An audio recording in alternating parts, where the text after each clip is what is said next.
자녀가 부모의 통제를 벗어날 때 참 제목을 잡아놓고서 제가 마음에 근심이 쌓이기 시작했습니다. 나도 통제할 수 없는 이 자녀를 어떻게 해야 되나 뭐 이런 생각이 들기도 하고, 주제를 잘못 잡았다 뭐 이런 생각이 들기도 하고, 여러 가지 마음이 들었습니다. 오늘 주제 자녀가 부모의 통제를 벗어날 때라는 제목인데요. 가만히 생각해 보니까 이 주제 자체가 가지고 있는 이 워딩 자체가 조금 맞지 않는 것 같다라는 생각이 사실 좀 들었습니다. 왜 그런가 하니 자녀가 부모의 통제를 벗어날 때, 다시 말하면 뭔가 이 말을 가만히 보면은 부모가 자녀를 통제할 수 있을 것 같은 그런 기대감과 설레임들이 생기지 않습니까? 근데 살아보니까 부모가 자녀를 통제하는 게 좀 불가능하다는 생각이 사실 좀 들기도 하고, 또 일반 교육학에서는 통제하면 안 된다, 오히려 자녀들이 부모를 이기는 경험도 해봐야 된다 뭐 이런 거 요즘 많이 강조하고 그러고 있거든요. 실제로 부모가 자녀를 통제하는 게 가능할까 뭐 이런 생각이 들어서 그런 생각을 좀 해보기도 했고요. 또 다른 하나는 이 통제라는 단어가 사실은 유익하게 쓰일 때도 있지만 때로는 이것이 전혀 엉뚱한 방향으로 사용될 수 있기 때문에, 그래서 이 단어가 가지고 있는 특성상 꼭 유익하지만은 않을 수 있기 때문에 그럴 수 있겠다라는 생각을 해보게 됩니다. 그래서 이러한 이유를 설명하려고 뭐 이렇게 하다 보니까, 일단 통제라는 단어를 우리가 조금 생각하고 넘어가면 좋겠다라는 생각이 듭니다. 통제라는 단어를 어떻게 정의하고 있는가를 좀 찾아봤더니, 교육학 용어 사전에서 이 통제라는 단어를 이렇게 설명하고 있었습니다. 통제란 무엇이냐? 성문화된 또는 지시된 규격에 따라 모든 일을 성립케 하는 행위. 무슨 말인지 아시겠습니까? 제가 그래서 괜히 찾아봤다 생각했거든요. 찾아보니까 더 헷갈리더라고요. 그리고 그 밑에 설명이 붙어 있었는데 어떻게 설명이 되어 있는가 하니, 잘 들어보십시오. 이해가 되실 수 있습니다, 여러분들은. 다시 말하면 어떤 일이 일어나도록 또는 일어나지 못하도록 억제하거나 지휘하거나 결정하는 권력의 행사이며 경영의 과정의 하나로서 어떤 일의 이점 내지 결과를 평가하고 시정하며 조정하는 활동을 포함한다. 이해되셨죠? 저만 이해 못했나요? 네. 그래서 가만히 이 말이 무슨 뜻인가를 짧게 압축해서 생각을 해보니까, 결국에는 통제라는 것은 어떤 일이 일어나도록 하거나 혹은 일어나지 않도록 하기 위해서 활동하는 모든 것을 통제라는 이 단어로 설명할 수 있겠다 생각이 들었습니다. 그러니까 어떤 사건이 일어나기를 기대하거나 아니면 어떤 사건의 결과가 일어나지 않도록 막거나, 이것을 위해서 어떤 거기에 걸맞는 행동, 활동, 이것들을 하는 것을 가리켜서 통제라고 이야기하고 있다라는 겁니다. 그래서 사실은 부모가 자녀들을 생각할 때에 부모가 자녀들을 통제한다라는 이 단어가 좀 적합할지는 모르겠지만, 어쨌든 그들의 자라나는 그 아이들의 삶을 우리가 잘 어떤 길로 지도해 주고자 할 때에는 이 통제라는 단어가 사용될 때는 늘 자녀들을 향한 어떤 기대하는 마음들이 우리에게 있다라는 겁니다. 이 자녀가 내가 지금 가르치는 이 가르침과 양육하는 이 훈계와 이런 것들을 통해서 이러한 방향으로 왔으면 좋겠다라는 기대, 혹은 내가 원하지 않는 결과가, 이런 결과가 찾아오지 않았으면 좋겠다라고 하는 어떤 그런 기대. 그래서 우리는 늘 자녀들을 대할 때 보면은 내가 바라고 기대하는 바가 드러나게 되어 있습니다. 뭘 하나를 아이들에게 가르치고 지도하더라도 내 마음속에 담겨져 있는 것이 그들에게 표현되고 가르쳐질 때가 있죠. 그러니까 대부분 그런 것 같아요. 그래서 뭔가를 아이들에게 교회를 나오라고 할 때, 그것은 당연히 이 아이가 교회를 나와서 아이의 신앙이 자랐으면 하는 기대가 우리에게 있는 것 아니겠습니까? 공부해라 막 잔소리하는 거는, 공부해서 남주냐, 나는 그렇게 공부 안 했으면서 이렇게 마치 굉장히 공부를 열심히 했던 것처럼 아이에게 공부하라고 이야기하는 것은 내가 후회했던 것처럼, 내가 그때 더 공부를 열심히 했으면 더 나았을 텐데, 이런 마음들이 있으니까 그런 기대를 가지고서 아이들의 삶을 통제하려고 하는 것 아닐까라는 생각이 듭니다. 그래서 중요한 것은 이 자녀 교육을 하면 늘 부모들에게 숙제잖아요, 그죠? 평생의 숙제, 해도 끝이 없는 숙제. 내일 끝나지도 않고 모레 끝나지도 않고 언제 끝날지 모르는 영원한 숙제. 그래서 늘 이 숙제를 하려면 늘 부모에게 참 부담이 되기도 하고, 또 사실은 부모가 굉장히 중요하다는 것을 우리가 너무나 절감하게 됩니다. 아이를 키우고 자녀를 양육하다 보면 부모의 역할이 정말 중요하구나라는 것을 더 많이 경험하게 됩니다. 왜냐하면 앞서 말씀드렸던 것처럼 부모의 기대하는 바가 잘못되어 있으면 당연히 부모가 가르치고 통제하면 할수록 어떻게 됩니까? 자녀의 삶은 전혀 엉뚱한 방향으로 갈 수 있기 때문에 그런 겁니다. 부모가 좋은 기대, 바람직한 기대, 좋은 모습들을 가지고서 긍정적이고 아름다운 것들을 가지고서 자녀들을 대하고 가르치면 마땅히 그런 결과들을 기대할 수가 있을 것이지만, 그러나 우리가 전혀 엉뚱한 길로 달려가고 있다면 결국 자녀들의 삶에 우리가 좋은 것을 가져다 주지 못할 수 있다라는 생각을 우리가 하지 않을 수가 없는 겁니다. 실제로 부모들을 보면 어떻습니까? 자녀들을 우리가 조금 건강하게 잘 가르치고 있다라고 생각하시는 분들 계십니까? 나는 정말 내 자녀만큼은 어느 집 뒤지지 않게 내가 정말 건강하게 잘 가르치고 있다, 이런 생각하시는 분들 계신지 모르겠습니다. 그러나 실제로 많은 부모들은 잘못된 방식들로 자녀들을 특별히 통제하려고 하는 경우들이 너무나 많이 있습니다. 지나친 집착, 또 사랑이라는 이유로 철저히 통제하려고 하는 그러한 모습들을 많이 봅니다. 요즘 TV에서 이렇게 자녀들 양육하고 관련된 프로그램들 많이 하지 않습니까? 거기에 보면은 유명 연예인들도 많이 나오고 하는데, 그 이창훈 씨인가요? 그 배우 한번 나와서 이렇게 금쪽이 상담실인가 그 있죠. 거기서 나와서 하는 걸 봤는데, 이 사람은 굉장히 집착을 하시더라고요. 딸 아이를 키우는데 절대 10m 이상 걸어가지 못하게 그 학교에서 이렇게 딱 학교를 하면은 학교 문에서 나오자마자 태워서 집으로 데려가야 되고, 어디를 절대 혼자 가지도 않고, 심지어 학교에서 놀이동산으로 놀러 간다 그러면은 아빠가 따라간대요. 대단하시더라고요. 그래서 근데 이게 어떤 이유 때문인지 모르겠는데, 어쨌든 이분은 그게 사랑이고 그가 부모로서 해야 될 일이라고 그렇게 생각을 한다는 겁니다. 그래서 그분 예는 아니었지만 이 오은영 박사님, 우리가 잘 아는 오은영 박사님이 TV 프로그램에서 이 자녀와 관련된 이야기를 하면서 특별히 부모의 어떤 통제에 대한 몇 가지 유형들을 언급해서 잘못된 통제의 유형들을 지적해 준 적이 있는데, 3가지 정도를 이야기해 주셨던 것 같습니다. 첫 번째는 무엇인가 하니 협박형 통제라는 것입니다. 협박형 통제. 예를 들면 이런 겁니다. 너 이러면 국물도 없어. 이거 아시죠? 많이 오늘 아침에도 써먹고 오신 분들 계실지도 모르는데, 너 이러면 국물도 없어. 협박하는 겁니다. 자녀가 좋아하는 거, 너 이러면 핸드폰 뺏는다. 제가 아는 부모 중에는 작년에 사준 생일 선물도 다시 뺐더라고요. 줬다 뺐고 그러는데, 그런 일들이 있습니다. 자녀가 좋아하는 것들을 가지고서 협박하면서 부모가 원하는 바대로 자녀들을 통제해 나가려고 하는 유형이 이와 같이 협박형 통제라고 분류를 했고요. 두 번째는 조건형 통제 유형입니다. 조건형 통제 유형. 이것은 조건이 항상 그 앞에 붙습니다. 너 이거 하면 내가 이거 해줄게. 너 이번에 시험 잘 보면 내가 이번에 이거 해줄게. 너 이번에 공부하면, 너 오늘 부모님 말씀 이번에 잘 들으면 내가 이거 뭘 사줄게. 게임기를 사준다든지 용돈을 더 준다든지 이런 식으로 조건을 붙여서 자녀 말을 듣지 않는 부모들이 부모의 요구대로 순응할 수 있도록 하기 위한 하나의 통제 유형이라고 이야기하는 것을 볼 수 있습니다. 3번째 유형이 또 하나 있는데요. 이것은 죄책감형 통제 유형이라고 그렇게 이야기를 합니다. 예를 들면 이런 겁니다. 내가 너를 어떻게 키웠는데 네가 나한테 이럴 수 있니? 내가 너 때문에 얼마나 뼈 빠지게 고생하고 수고하고 내가 힘들게 일하는지 아니? 내가 말이야 너희들 먹기 살리려고 내가 밤잠 설쳐가면서 내가 야근하면서 내가 이렇게 고생하고 있는데, 그래서 자녀로 하여금 죄책감이 들게 하는 거예요. 우리 부모가 저렇게 고생하는데 나는 참 몹쓸 놈이구나, 이렇게 죄책감이 들어서 결국에는 부모의 말대로 따라가도록 하는 그런 죄책감을 심어주는 그런 통제 유형이라고 볼 수 있습니다.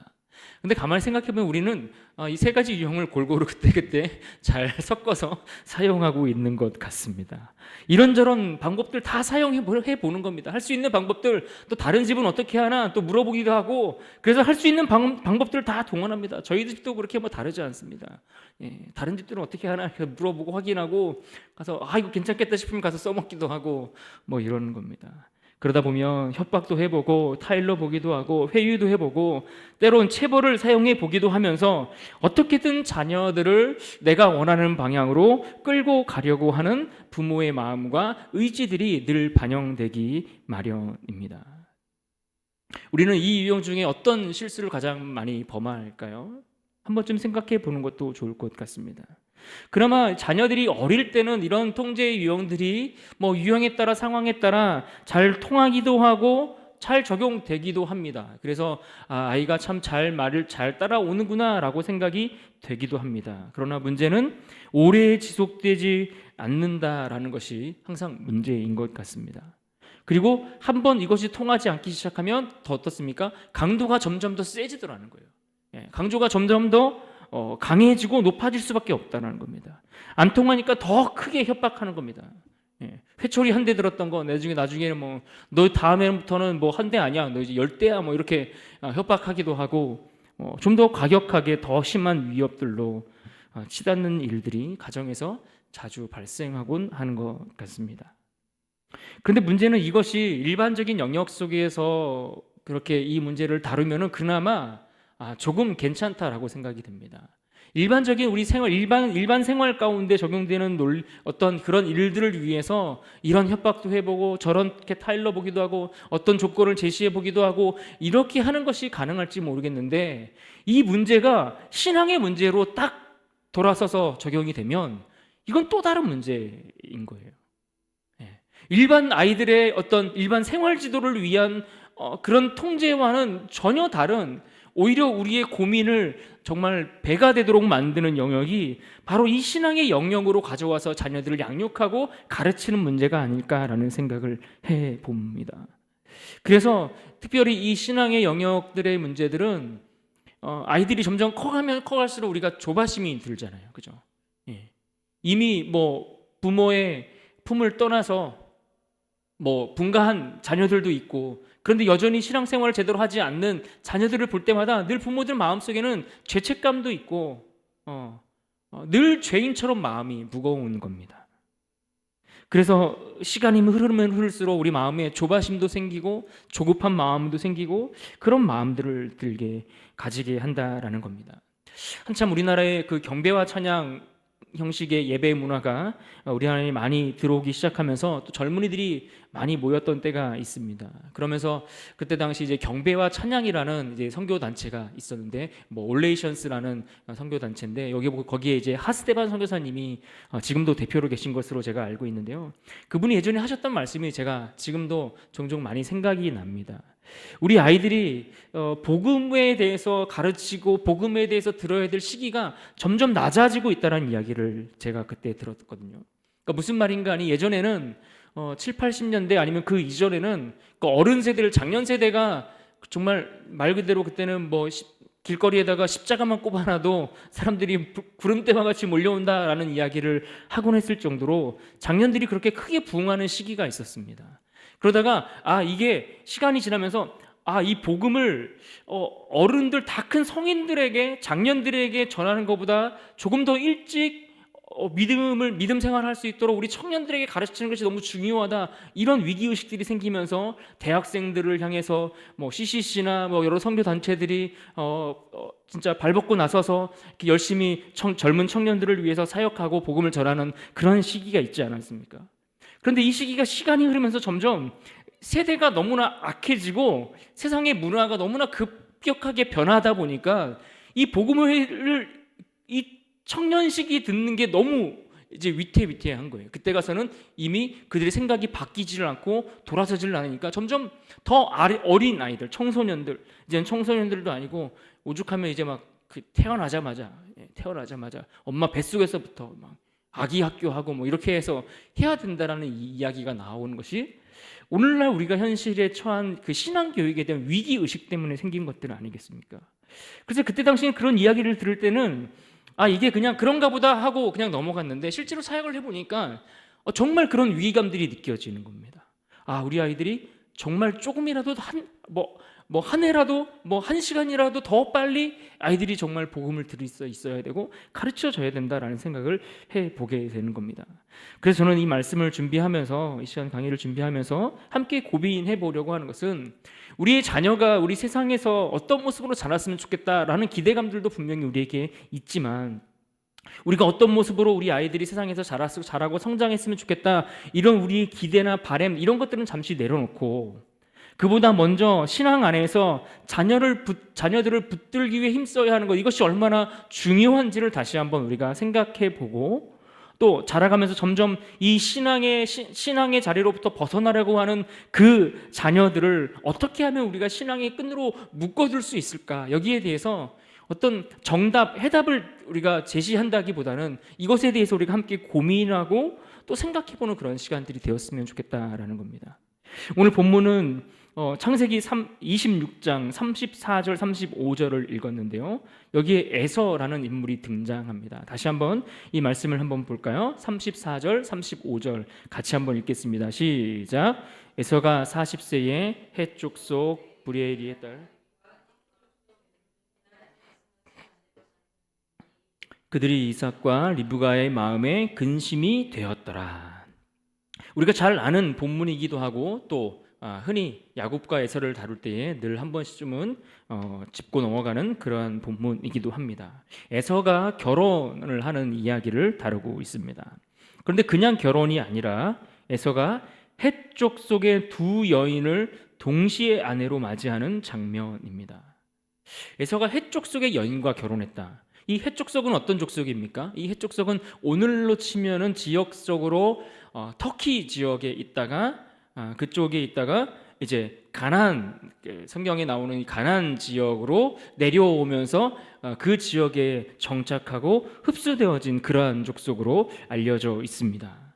이들은 인종상으로는 이삭 가문과 같은 셈족 계통의 그런 민족입니다. 그런데 사실상 신앙에 있어서는 아주 오래전에, 훨씬 오래전에 여호와 신앙을 저버리고 뛰쳐나간 완전한 이방인이라고 볼 수 있는 그러한 민족에 해당하는 이들입니다. 그래서 지금 에서가 헷 족속의 여인들과 결혼하는 이 일은 한마디로 불신앙적인 행동이다라고 그렇게 지적해 주는 말씀인 겁니다.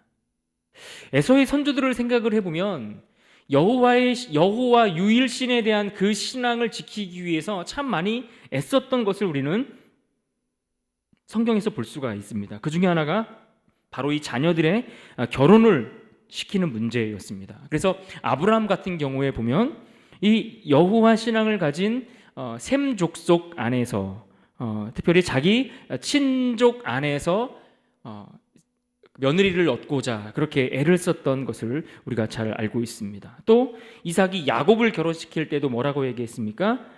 자기 친족 중에서 꼭 아내를 얻어라, 이렇게 당부하는 이야기들을 우리가 창세기에서 볼 수가 있습니다.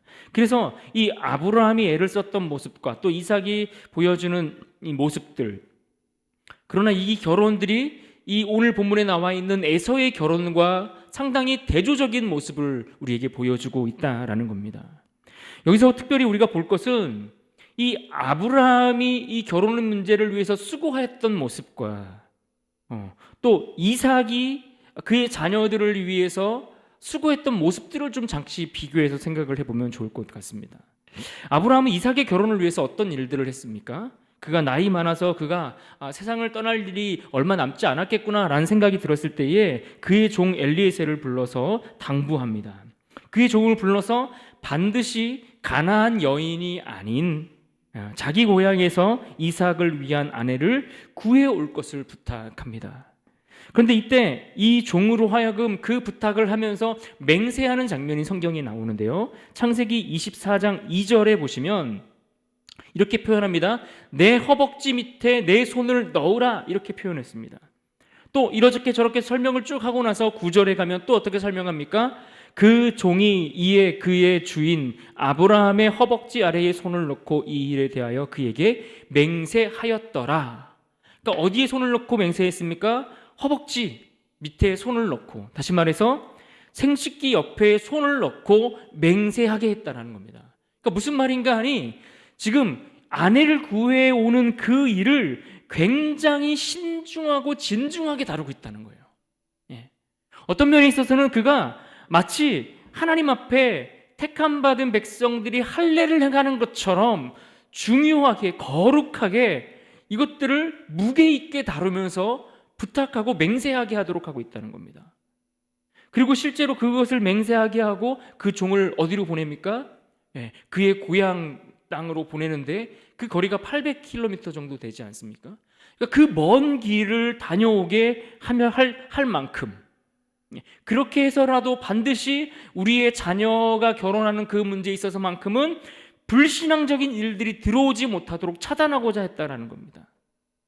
그러니까 어떤 면에 있어서는 이 아브라함이 이제 마지막으로 그 자녀를 위해서 할 수 있었던 것은 자신의 생명을 걸고서라도 불신앙적인 어떤 요소들이 틈타지 못하도록 내가 거기까지는 내가 해주고 가겠다, 이러한 심정들로 그 일을 행했다라는 것입니다. 그런데 사실 이삭은 물론 야곱을 결혼하는 문제에 있어서 친족들을 위해서 구하라고 이야기를 하기는 했지만 실제로는 그 결혼을 위해서 어떤 수고를 감내하지 하지 않았던 것을 우리는 볼 수가 있습니다. 왜 그렇습니까? 야곱이 자기 친족에게 그 아내를 얻으러 가려고 하는 그것도 사실은 이미 물이 다 엎어지고 난 이후에 있었던 사건 아니겠습니까? 형제 간의 갈등이 다 치닫고 심지어 에서가 이미 신앙적으로 다 떠나서 불신앙 가운데 행하고 있고, 이 모든 일들이 그냥 신앙적으로 그 자녀들을 다 방치해두다시피 그렇게 해두고 나서 뒤늦게서 그것을 수습하려고 애를 쓰는 그 모습을 보게 되는 겁니다. 그래서 우리가 이런 모습들을 우리가 성경에서 보면서 자녀가 부모의 통제를 벗어나려고 할 때에 우리 부모가 어떤 자세가, 어떤 마음 자세가 필요한가라고 생각할 때 두 가지 정도를 오늘 함께 이야기를 하고 싶은데요. 그 첫 번째가 특별히 신앙에 있어서 부모는 자기 생명을 내어놓는 심정으로 달려들지 않으면 안 된다라는 것을 우리가 기억하면 좋겠습니다. 무슨 말입니까? 대충 하면 되는 문제가 아니라는 겁니다. 자녀들이 신앙을 양육하고 기르고 그들을 신앙으로 지도하는 일, 이것은 잠시 일시적으로 잠깐 살짝 이렇게 하고 스쳐 지나간다고 될 문제가 아니라는 겁니다. 잠시 힘을 낸다고 해결될 문제도 아니고 잠시 최선을 다한다고 될 문제가 아니라 정말 우리가 하나님 앞에 가는 날까지 자녀들의 신앙과 자녀들의 믿음의 문제를 위해서 최선을 다해서 정말 내 생명을 내어놓는 것과 같은 그런 힘을 다해 매달리지 않으면 정말 해결되지 않는 문제일 수 있다라는 것을 우리가 좀 기억하면 좋겠습니다. 성경에도 보면 그래서 늘 힘을 다해 가르치라고 강조하고 있지 않습니까? 부지런히 너희 자녀를 양육하고 가르치라고 성경은 늘 우리에게 말씀해 주고 있다라는 것을 우리가 기억해야 합니다. 왜 우리가 끝까지 자녀들의 신앙의 문제를 위해서 그렇게 내 생명을 내어놓는 것과 같이 그러한 심정들로 우리가 달라붙어야 하는가 하면, 이 자녀들의 불신앙의 문제는 사실 잠시 있다가 스쳐 지나가는 문제가 아니기 때문에 그렇습니다. 무슨 말인가 하니 이 자녀의 불신앙은 당대의 문제로 끝나지 않고 대를 이어서 그 문제가 아주 심각한 문제로 전락해 버릴 수 있기 때문에 이 문제를 굉장히 우리가 신중하게 다뤄야 한다는 겁니다. 대표적인 예가 무엇입니까? 바로 솔로몬이 타락하는 과정을 보면 우리가 이해할 수 있습니다. 솔로몬이 타락하는 그 과정을 보십시오. 솔로몬이 굉장히 지혜로운 왕으로 우리에게 알려져 있지 않습니까? 그런데 사실 솔로몬은 말년에 완전히 우리가 알던 그 모습이 아니었음을 우리는 보게 됩니다. 특별히 무너졌던 그 부분이 무엇입니까? 이방 여인과 결혼하는 문제예요. 똑같이 여기에도 그런 문제가 적용되었던 것을 봅니다. 이방 여인과 결혼함으로써 이방의 문화가 그들 가운데 들어오게 되는 겁니다. 전에도 제가 말씀 전하면서 그런 이야기를 드렸죠. 이방 여인과 결혼한다는 것은 그들의 생각, 그들의 사고, 그들이 섬기는 이방 신상, 그 우상이 그대로 그 가정에 들어온다는 것을 의미하고 있기 때문에 이 불신앙의 문제가 그냥 단순히 신앙 없는 여인과 결혼했다, 이 문제가 아니라는 것입니다. 그래서 열왕기상 11장 4절로 8절 말씀에 보면 4절 말씀이 이렇게 말합니다. 솔로몬이 나이가 많을 때에 그의 여인들이 그의 마음을 돌려 다른 신들을 따르게 하였으므로 왕의 마음이 그의 아버지 다윗의 마음과 같지 아니하여 그의 하나님 여호와 앞에 온전하지 못하였으니. 또 5절도 보십시오. 이는 시돈 사람의 여신 아스다롯을 따르고 암몬 사람의 가증한 밀곰을 따름이라. 6절 같이 한번 읽어볼까요? 시작. 솔로몬이 여호와의 눈앞에서 악을 행하여 그의 아버지 다윗이 여호와를 온전히 따름같이 따르지 아니하고. 솔로몬이 그랬다라는 겁니다. 그에게 처음에는 아무것도 아닌 것처럼 들어왔던 불신앙적인 그 요소들이 결국에는 솔로몬의 그 삶 전체를 완전히 뒤엉켜 쌓아 메워버렸던 것입니다. 그리고 결국에는 두 나라가 갈라지고 나라가 우상을 숭배하게 하고, 이 우상 숭배의 문제는 이제 이스라엘 민족이 두 나라로 갈라지고 그 역사가 지속되면서 늘 하나님이 이스라엘을 평가할 때마다 그 왕의 평가 기준이 무엇인가 하면은 그 산당을 제하여 버렸는가, 제하여 버리지 못했는가. 그러니까 솔로몬 때에 들어온 그 많은 우상 문화들이, 그 세워진 그 제단들이 너무나 많아서 그것들을 어떻게 했느냐에 따라서 하나님이 선한 왕인지 악한 왕인지를 판단했을 만큼 그 결과가, 그 파급 효과가 어마어마했다는 것을 우리에게 보여주는 것 아니겠습니까? 그렇게 지혜의 왕이었던 솔로몬이 무너지는 것을 보면, 야, 이 신앙의 문제가, 이 불신앙의 문제가 그냥 잠시 뭐 한동안 괜찮다고 해서 우리가 안심할 문제가 아니구나라는 것을 우리가 생각하지 않을 수가 없는 겁니다. 오늘 본문 속에 등장하는 이 에서를 보십시오. 이 에서는 한마디로 이 불신앙으로 완전히 신앙에서 떠나간 인물입니다. 그로 인해서 세워진 민족이 있는데 그 민족이 어디입니까? 에돔 족속입니다. 에돔 족속. 에돔 족속은 에서의 기지를 닮아서 굉장히 호전적인 그런 민족으로 알려져 있죠. 그래서 이들에 대해서 성경 여러 곳에서 여러 단어들로 그와 관련된 지명들이나 용어들이 등장하는데, 예를 들어서 여호수아에서 보면 세일이라는 이름이 등장하죠. 지명 세일이라든지, 아니면 이사야에서 기록되어 있는 보스라, 혹은 열왕기 하에 기록되어 있는 셀라, 에돔 땅과 수도를 에돔 땅과 그 수도들을 이렇게 언급하는 그런 지명들인데요. 특히 셀라는 오늘날의 페트라라는 지명으로 우리가 알려져 있는 곳이죠. 에돔 족속은 이스라엘과의 형제지간이었지만 완전히 불신앙으로 떠난 이후에 그는 늘 이스라엘을 공격하고 방해하고 괴롭히는 역할을 감당합니다. 그래서 자주 전쟁을 벌이기도 하죠. 심지어 민수기에서는 고대 그 무역 통로로 사용되었던 왕의 대로라는 그 길이 있는데, 지금도 그 길이 이렇게 쭉 나여져 있는 것을 가서 확인해 볼 수가 있는데요. 그 길을 가보면 그 길을 통과해야만 이제 이스라엘 백성들이 쉽게 행진을 할 수 있었기 때문에 정중하게 부탁을 하지 않습니까? 길거리에 있는 물 하나 먹으면 내가 마시지 않고 내가 가겠다, 이렇게 부탁을 했음에도 불구하고 이를 완강하게 거부합니다. 그래서 결국 하나님이 그 형제를 생각하지 못하고 돌보지 못하는 그 에돔에 대해서 심판하실 것을 하나님께서 말씀하게 되죠. 또 신약에 가보면 이 에돔 사람들이 이두메 사람으로 불려집니다. 이두메 사람.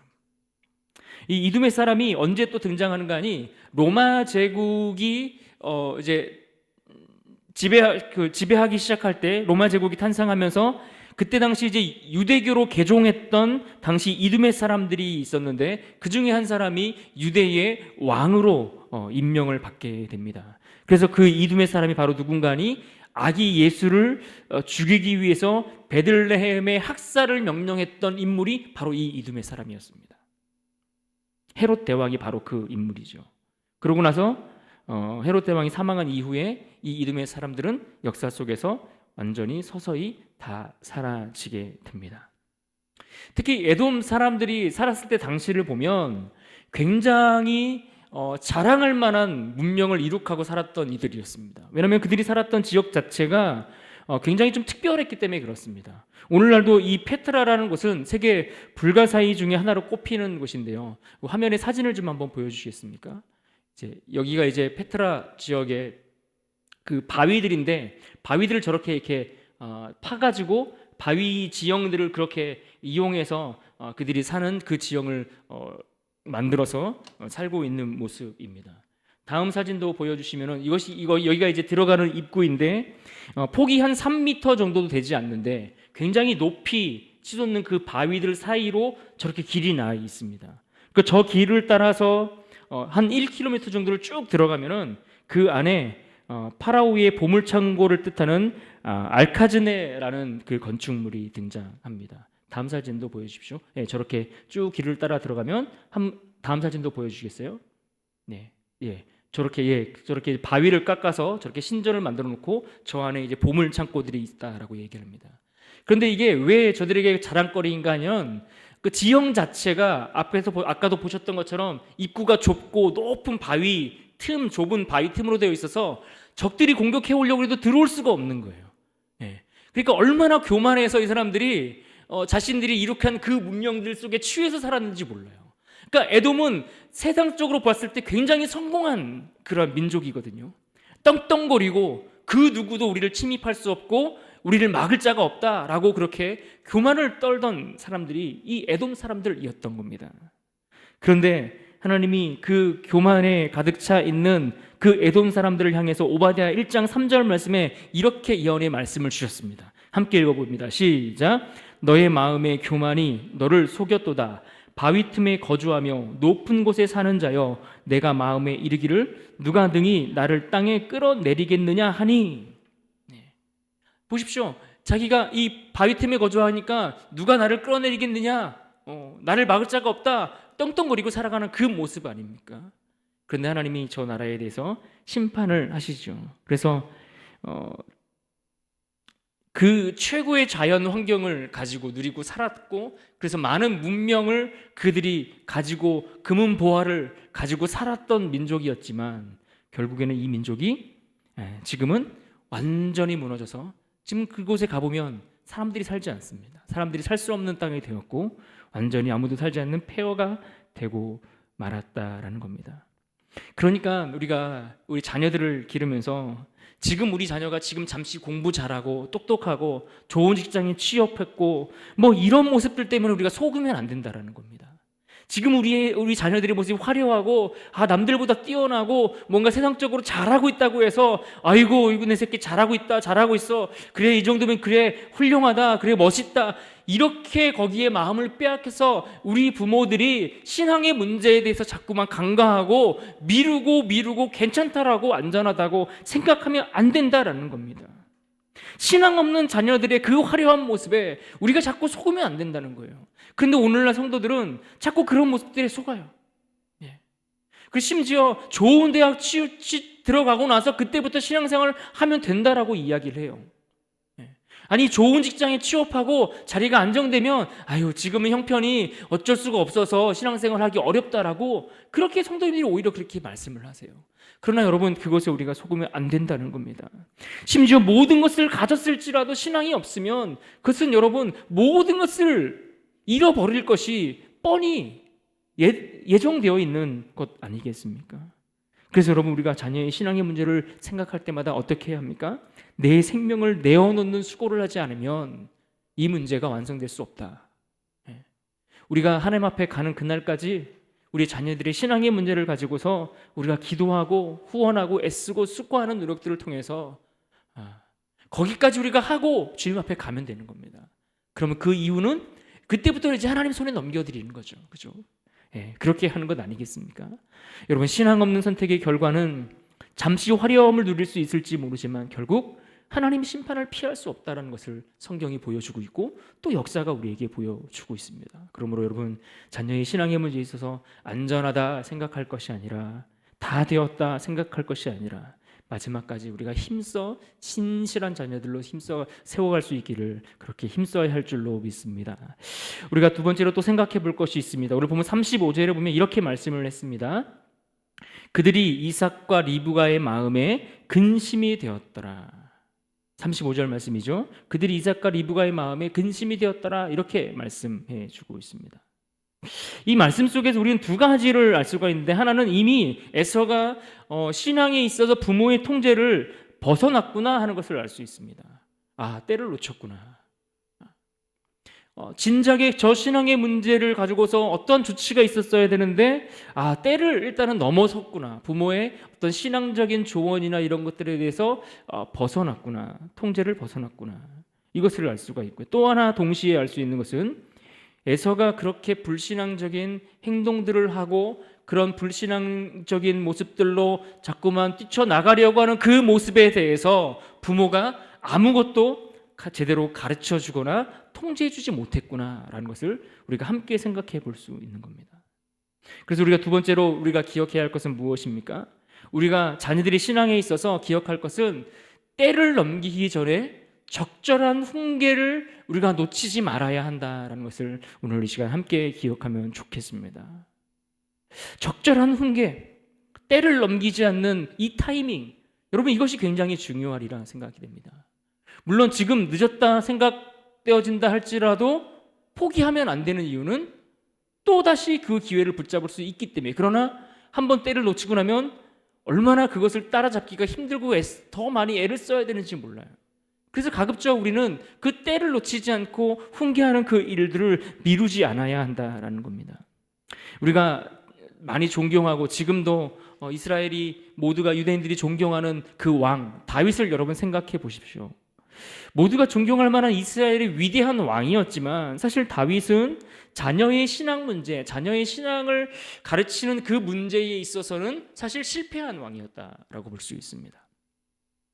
사무엘하 13장 1절에 보시면 이 말씀이 있습니다. 같이 한번 읽어보겠습니다. 시작.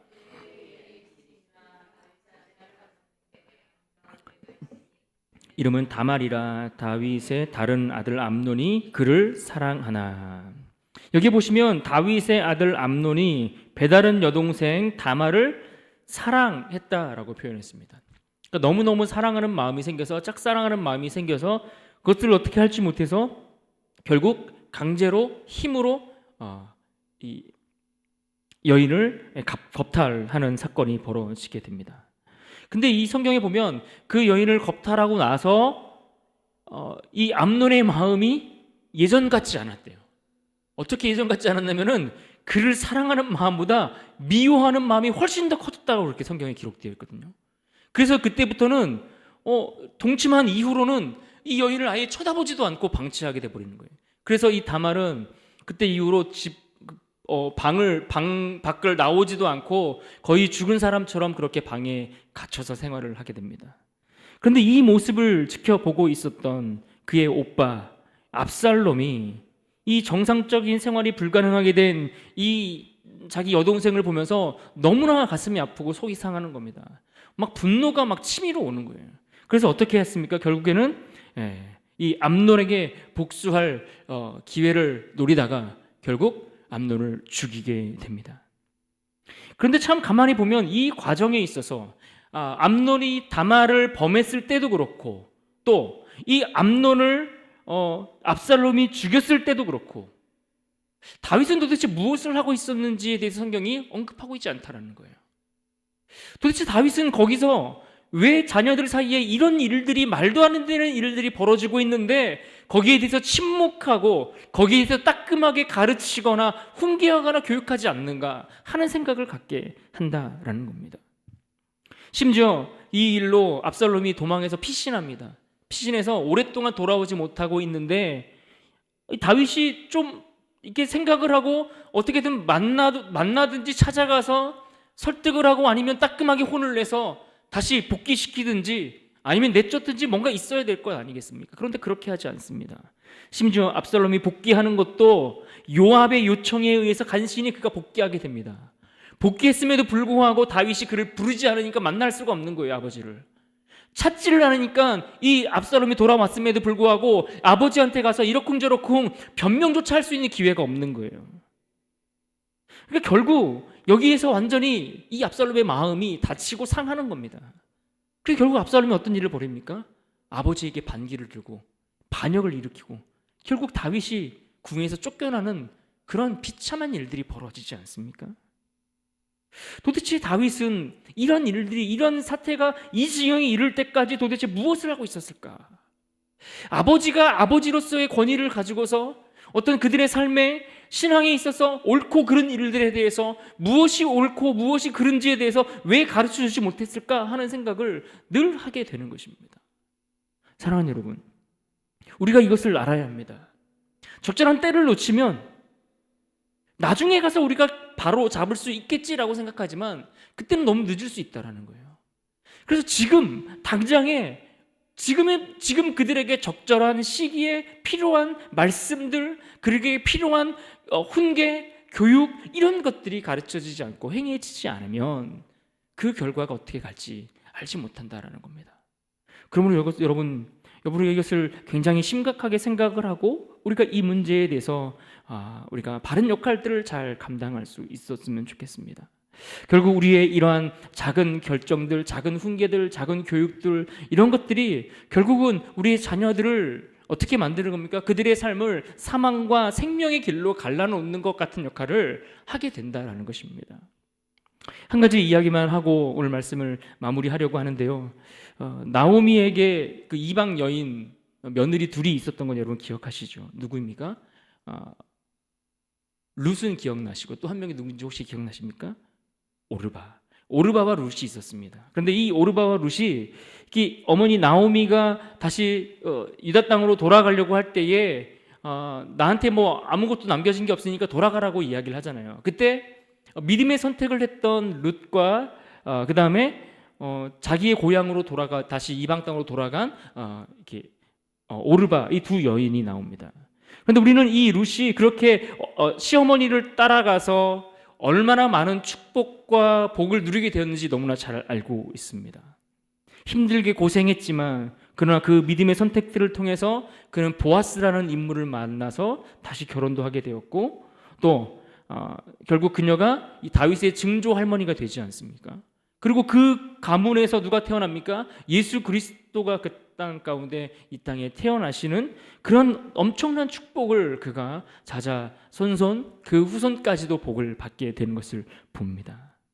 그런데 이 룻과 달리 이방 땅으로 돌아갔던 이 오르바에 관한 이야기가 전해지고 있는데요. 성경은 이 오르바의 삶에 대해 침묵하고 있지만 최근이라고 하기엔 조금 너무 멀긴 한데 1997년 6월 7일자 이스라엘이라는 잡지가 있는데요. 이 잡지에 실린 기사 내용 가운데 이런 내용이 있었습니다. 같이 한번 읽어볼까요? 밑에 있는 부분 시작. 룻과 오르바 모두 강인한 여인이었다. 나오미에게 등을 돌렸던 오르바는 골리앗의 증조 할머니가 되었고 룻은 다윗의 증조 할머니가 되었다. 무슨 얘기입니까? 이 내용을 보면 지금 오르바에 대한 이 기사를 따르면 룻과 달리 모압으로 돌아가 거인족이었던 르바임의 후예인 블레셋 사람과 결혼했다라고 설명을 하더라고요. 그러면서 그 이후에 이 오르바는 이스비를 낳았는데 이스비의 아들이 바르실레이고 바르실레이의 아들이 가드의 거인 골리앗이었다라고 이렇게 설명하는 것을 보았습니다. 물론 이 내용이 어떤 근거를 통해서 이야기하고 있는지를 다 알지 못해서 100% 신뢰할 수 없다 할지라도 그리고 또 유대인들이 이게 자료들을 쓸 때는 아무 자료나 그렇게 쓰지는 않거든요. 이제 그런 점들에서 봤을 때 전혀 가능성이 없는 것은 아니다라고 볼 수 있습니다. 이처럼 중요한 것은 정말 우리 자녀들을 그래서 우리가 양육하고 신앙으로 가르치고 훈계하고 하는 일들이 얼마나 중요한 일인가.